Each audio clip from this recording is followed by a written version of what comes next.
بہت مدت پہلے دور دراز کے ایک ملک میں یہ قاعدہ تھا کہ اس ملک کے لوگ ہر سال اپنا بادشاہ تبدیل کرتے تھے۔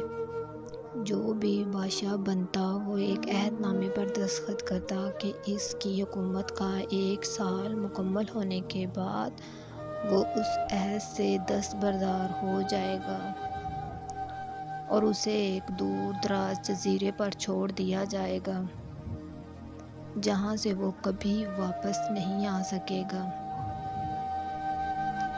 جب ایک بادشاہ کا 1 سالہ دور حکومت مکمل ہو جاتا تو اسے ایک مخصوص جزیرے پر چھوڑ دیا جاتا جہاں وہ اپنی بقیہ زندگی گزارتا۔ اس موقع پر اس بادشاہ کو بہترین لباس پہنایا جاتا اور ہاتھی پر بٹھا کر اسے پورے ملک کا الوداعی سفر کروایا جاتا جہاں وہ سب لوگوں کو آخری بار خیر باد کہتا۔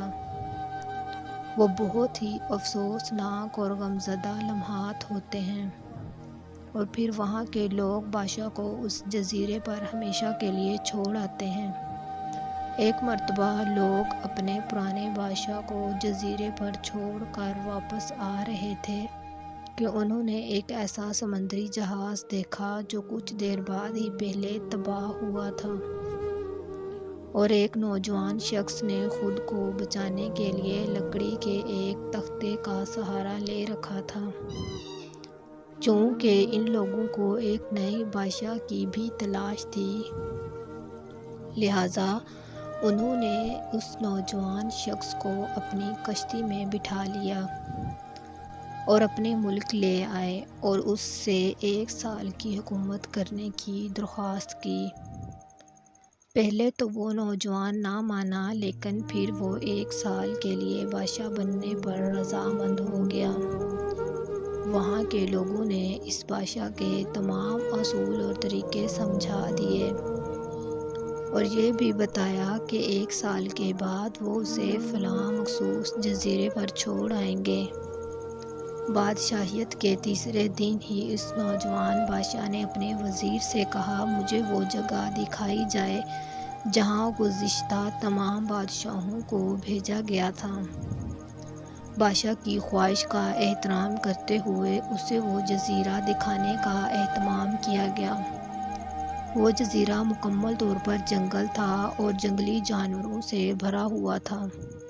ان جانوروں کی آوازیں جزیرے کے باہر تک سنائی دے رہی تھیں۔ بادشاہ جائزہ لینے کے لیے تھوڑا سا جنگل کے اندر گیا اور وہاں اس کے پچھلے تمام بادشاہوں کے ڈھانچے پڑے نظر آئے۔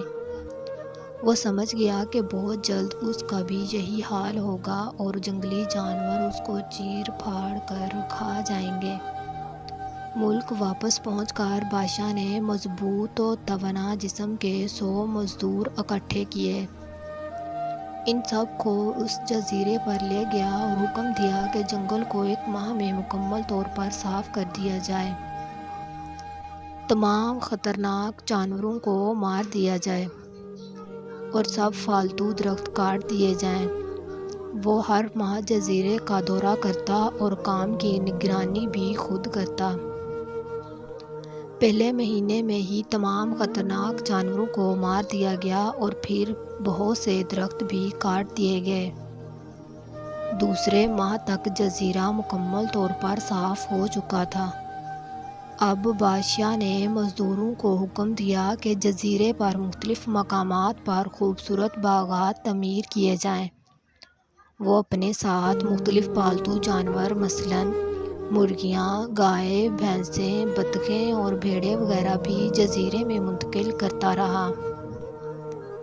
تیسرے مہینے میں اپنے مزدوروں کو حکم دیا کہ ایک شاندار گھر تعمیر کریں اور اس جزیرے پر ایک بڑی سی بندرگاہ بھی بنائیں۔ گزرتے مہینوں کے ساتھ ساتھ وہ جزیرہ خوبصورت شہر میں بدلتا جا رہا تھا۔ وہ نوجوان بادشاہ بہت سادہ لباس زیب تن کرتا اور اپنی ذات پر بہت کم خرچ کرتا۔ اپنی بادشاہی کی زیادہ تر کمائی وہ جزیرے کو بنانے میں لگاتا رہا کہ 2 ماہ گزر جانے کے بعد بادشاہ نے اپنے وزیر سے کہا، میں جانتا ہوں کہ 2 مہینے بعد مجھے جزیرے میں چھوڑ دیا جائے گا، لیکن میں ابھی سے وہاں جانا چاہتا ہوں۔ وزیر اور دوسرے وزراء اس بات پر متفق نہیں ہوئے اور بادشاہ سے کہا، آپ کو 2 ماہ مزید صبر کرنا ہوگا تاکہ 1 سال مکمل ہو جائے۔ سال پورا ہو جانے کے بعد ہی آپ کو اس جزیرے پر چھوڑ دیا جائے گا۔ بالآخر 2 ماہ مکمل ہو گئے اور بادشاہ کا 1 سال ختم ہو گیا۔ حسب روایات وہاں کے لوگوں نے اپنے بادشاہ کو شاندار لباس پہنایا اور ہاتھی پر بٹھایا کہ وہ اپنی رعایا کو خیر باد کہہ سکے۔ خلاف توقع یہ بادشاہ اپنی الوداعی تقریب پر بہت ہی خوش تھا۔ لوگوں نے اس سے پوچھا کہ اس موقع پر تمام گزشتہ بادشاہ تو رو رہے ہوتے ہیں لیکن آپ ہنس رہے ہو۔ آپ کے اس قدر خوش ہونے کی کیا وجہ ہے؟